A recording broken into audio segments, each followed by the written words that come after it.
കാരണം അങ്ങനെ പറയണമെന്നൊന്നും വിചാരിച്ചിരിക്കുകയായിരുന്നില്ല. എന്തെങ്കിലും തോന്നുമ്പോൾ അപ്പപ്പോൾ എഴുതി FB-യിൽ പോസ്റ്റ് ചെയ്യാറുള്ളതുകൊണ്ട് വീണ്ടും ഒരു ആവർത്തന വിരസത വേണ്ടാന്ന് വെച്ചിട്ടാണ് പുറപ്പെടാനത്. പക്ഷെ ബാലസുന്ദരാശൻ നിർബന്ധിച്ച് വിളിച്ചുകൊണ്ടെന്നാണ്. കൂടുതൽ നന്ദന പറഞ്ഞത് തന്നെയാണ് എൻ്റെയും അനുഭവം. വ്യക്തിപരമായി കൂടുതൽ എന്താ പറയേണ്ടതെന്ന് വെച്ചാൽ ആശാന്റെ അടുത്ത് എത്തിപ്പെട്ടത് തന്നെയായിരുന്നു. എനിക്ക് തോന്നുന്നു ആശാന്റെ അടുത്ത് തുടർന്ന് പഠിക്കാമെന്ന് തീരുമാനിച്ചതായിരുന്നു എൻ്റെ ജീവിതത്തിൽ എടുത്ത ഏറ്റവും നല്ല തീരുമാനം എന്ന് തോന്നുന്നു. ഞാൻ കുറച്ചു കാലം പഠിച്ചൊരു ബ്രേക്ക് എടുത്തിരിക്കുന്ന ഇനി എവിടെ തുടർന്ന് പഠിക്കണം എന്ന് ആലോചിച്ചിരിക്കുന്ന സമയത്ത് എന്നോട് ആദിത്യേട്ടനാണ് വേഷം ആദിത്യേട്ടനാണ് പറഞ്ഞത്, സോമാശാൻ ലക്കിടി ഉണ്ടല്ലോ, നിനക്ക് അവിടെ പോകാൻ തന്നെയാണ് നല്ലത്, എന്തുകൊണ്ടും നിന്നെ ഓക്കെ ആക്കും ആശാൻ എന്ന് പറഞ്ഞ് അത് നീ ആലോചിച്ച് നോക്കുക അതിനെപ്പറ്റി എന്ന് പറഞ്ഞതിന് ശേഷമാണ് ഞാൻ അച്ഛനോടും അമ്മോടും പറഞ്ഞ് അങ്ങനെ ഡിസംബർ 24, 2021 ആശാൻ്റെ അടുത്ത് രാവിലെ ദക്ഷിണ കൊടുക്കാൻ വേണ്ടി പോയി. അപ്പോൾ ആശാൻ ദക്ഷിണ കൊടുക്കുന്നതിന് മുന്നേ തന്നെ ഇരിക്കാനൊക്കെ പറഞ്ഞതിന് ശേഷം പറഞ്ഞു, ഇന്ന് ചുടുവാലത്തൂർ ഒരു ഉത്ഭവം ഉണ്ട്, എൻ്റെ രാവണൻ ആദിത്യൻ്റെയാണ് കുംഭകർണൻ, നർമ്മദയ്ക്ക് വിഭീഷണം ചെയ്യാൻ പറ്റുമോ എന്ന് വെച്ചു. അപ്പോൾ ഞാൻ രാവിലെ എനിക്ക് ആശാനെ അങ്ങനെ മുന്നേ അത്ര അറിയില്ല, ഇത്തിരി ശുണ്ഠിയൊക്കെ ഉണ്ടെന്നാണ് ഞാൻ കേട്ടിരിക്കുന്നത്, ഇത്തിരി പേടിയായിരുന്നു. അങ്ങനെ ഉള്ള സമയത്ത് പോകുമ്പോൾ തന്നെ എനിക്കൊരു പേടിച്ചിട്ടാണ് പോണത്. ആ സമയത്ത് അന്ന് തന്നെ ദക്ഷിണ കൊടുക്കുന്ന അന്ന് തന്നെ അരങ്ങേറ്റം എന്ന് വേണമെങ്കിൽ പറയാം. അന്ന് ആശാന്റെ കൂടെ തന്നെ വിഭീഷണൻ ചെയ്യാൻ പറ്റി.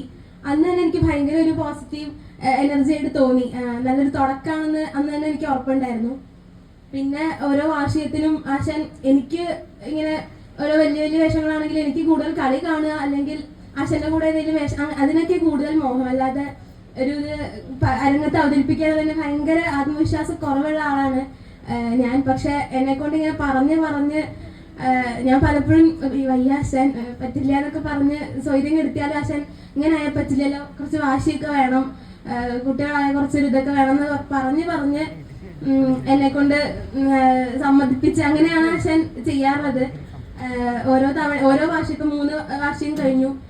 കഴിഞ്ഞ വാർഷികത്തിന് ഉത്ഭവം ചെയ്തു അങ്ങനെ തന്നെയായിരുന്നു. ഞാൻ എറണാകുളത്ത് ഡിഗ്രി അവസാന വർഷം പഠിച്ചുകൊണ്ടിരിക്കുകയായിരുന്നു. അപ്പോൾ ക്ലാസ്സിന് പോകാൻ തന്നെ പറ്റിയിട്ടുണ്ടായിരുന്നില്ല. പക്ഷെ ആശാൻ ദിവസവും മെസ്സേജ് അയക്കും, ആട്ടം നോക്കിയോ, ആട്ടം പഠിച്ചോ, ഇരുന്നെങ്കിലും മുദ്ര കാണിക്കാൻ സമയം കണ്ടെത്തണം എന്ന് പറഞ്ഞ് അത് കാണുമ്പോൾ എനിക്ക് ടെൻഷൻ ഉണ്ടായിരുന്നു.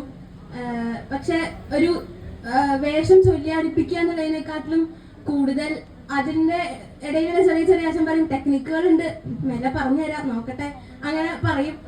അപ്പൊ ഞാൻ എനിക്ക് വെറുതെ പറയണതായിരിക്കും, അതിനൊക്കെ ഒരു നാക്കുണ്ട്, മെല്ലെ മനസ്സിലാവും എന്നൊക്കെ പറഞ്ഞ് പിന്നെ ആശാൻ തന്നെ പറഞ്ഞു തരും. ഉത്ഭവത്തിന് വിമാനം കാണുന്ന സമയത്ത് കാല് ധരിക്കാറുണ്ട് കളരിയിൽ ചൊല്ലിയാടുമ്പോ. അപ്പൊ ഞാൻ ആശാൻ കാല് ധരിക്കാത്ത പോലെയൊക്കെ ഞാൻ അഭിനയിക്കാം. പക്ഷെ ആശാന് മനസ്സിലാവും ധരിക്കണ്ടല്ലേ, മടമ്പൊന്ന് ഇടിച്ചാൽ മതി, മാറിക്കോളും, ആരും അറിയാണ്ട് ഇടിക്കാൻ നോക്കണം, പടപടപടാന്നൊന്നും ആവരുത്, നോക്കി മെല്ലെ ശ്രദ്ധ പോവാതെ അങ്ങനെ മാറ്റണം. അങ്ങനത്തെ ചെറിയ കാര്യങ്ങളാണെങ്കിൽ പോലും വിശ്രമം ചെയ്യുന്നതിന് ഇടയ്ക്ക് തന്നെ നമുക്ക് എങ്ങനെ എവിടെയൊക്കെ വിശ്രമം കണ്ടെത്താൻ പറ്റും എന്നുള്ളതൊക്കെ ആശാൻ അങ്ങനത്തെ ചെറിയ കാര്യങ്ങളടക്കം പറഞ്ഞു തരാറുണ്ട്. അതുപോലെ ഒരു വേഷത്തിന് കൊണ്ടുപോകുമ്പോഴാണെങ്കിലും ഞാൻ ചിലപ്പോൾ പരസ്യം കൊടുത്തിട്ട് ഇത്തിരി ചെറുതാക്കാൻ പറയണം, എനിക്ക് പറയാൻ മടിയാണ്. അപ്പൊ ആശാനെ കൊണ്ട് ഞാൻ ആശാൻ ഇടയ്ക്ക് ഞാൻ ആയിരിക്കും മറന്നിട്ടുണ്ടാവും, ആശാൻ വേഷം ഉണ്ടാവും, ചിലപ്പോൾ ചുട്ടിക്ക് കിടക്കുമായിരിക്കും.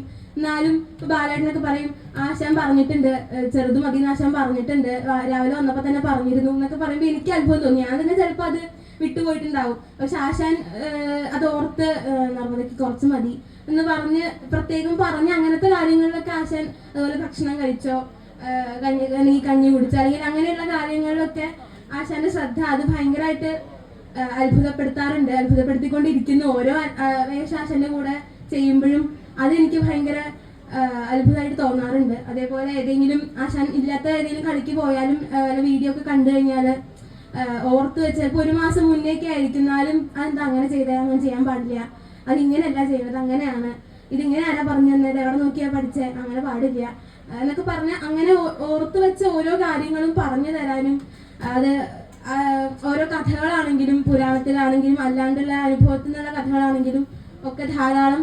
കളരിക്ക് പകുതി സമയം ക്ലാസ്സും പകുതി സമയം കഥ പറയലുമാണ്. അതിനാണ് കൂടുതൽ കുറെ കാര്യങ്ങൾ മനസ്സിലാക്കാൻ പറ്റണമെന്ന് എനിക്ക് തോന്നുന്നു. പിന്നെ ഒരു ഗുരുനാഥൻ എങ്ങനെ ആയിരിക്കണം എന്നുള്ളത് എനിക്ക് ഇവിടെ എത്തിയപ്പോഴാണ് മനസ്സിലായത്.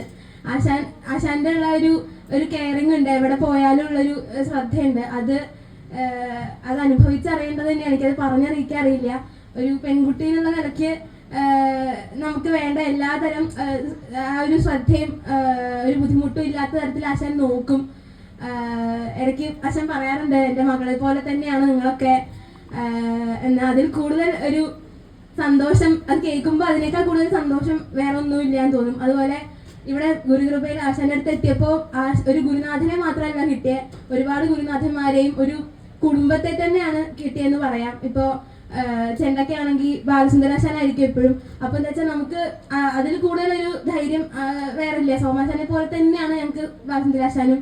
അതേപോലെ രാമേട്ടൻ പാടാൻ ആണെങ്കിൽ രാമേട്ടന്റെ ശിഷ്യന്മാരാണ് എല്ലാവരും നമ്മുടെ ഒരു കുടുംബം എന്നുള്ള പോലെ തോന്നാറുണ്ട്. അപ്പൊ ഒരു ഗുരുനാഥനെ മാത്രമല്ല, ഈ ഒരു രംഗത്തൊരു വളരെ നമുക്ക് കംഫേർട്ട് ആയിട്ടുള്ള ഒരുപാട് ഇഷ്ടമുള്ള ആൾക്കാരാണ് നമ്മുടെ ചുറ്റും. എല്ലാ കളിക്കാണെങ്കിലും ഒക്കെ പിന്നാണെങ്കിലും അതെ, ഒരുപാട് ഇഷ്ടമുള്ള ഒരുപാട് പേരെ കാണാനും അത് ആശാനും അവർക്ക് നമ്മളോടുള്ള ഒരു സ്നേഹം എന്ന് പറയുന്നതും സോമാശാനോടുള്ള ഒരു ബന്ധം കൊണ്ടുള്ള ആശാന്റെ ശിഷ്യർ എന്നുള്ളൊരു ഇതാണ് നമ്മളോടും. അപ്പൊ അത് നമുക്ക് മനസ്സിലാവാറുണ്ട്. ഇപ്പം ആശാന്റെ ശിഷ്യ ആണെങ്കിൽ പ്രത്യേകമുള്ള ഒരു ശ്രദ്ധ. ഇപ്പൊ ബാലസുന്ദരാശാനാണെങ്കിലും എപ്പോഴും ആശാനൊക്കെ എത്രയോ സീനിയർ ആയിട്ടുള്ള ഞങ്ങളുടെ ഇപ്പൊ എന്റെയും നന്ദനയുടെയും കല്യാണ സൗന്ദര്യം ഉണ്ടായപ്പോഴും പെരുമാങ്ങോട് ആശാനായിരുന്നു. അപ്പൊ നമുക്ക് ആശാനൊക്കെ നമുക്ക് അങ്ങനെ എന്നാലും ആശാൻ അതൊരു പ്രശ്നമായിട്ട്, അത് ആ സോമാശാനോടുള്ള ഒരു സ്നേഹം അവർ തമ്മിലുള്ള ഒരു ബന്ധത്തിന്റെ ഇതാണെന്നാണ് എനിക്ക് തോന്നിയിട്ടുള്ളത്. അതുകൊണ്ട് ഒരു കുടുംബത്തെ തന്നെയാണ് സോമാശാൻ വഴി ഞങ്ങൾ കുട്ടികൾക്ക് കിട്ടിയത്. അതും കൂടുതൽ സന്തോഷം തോന്നുന്നു.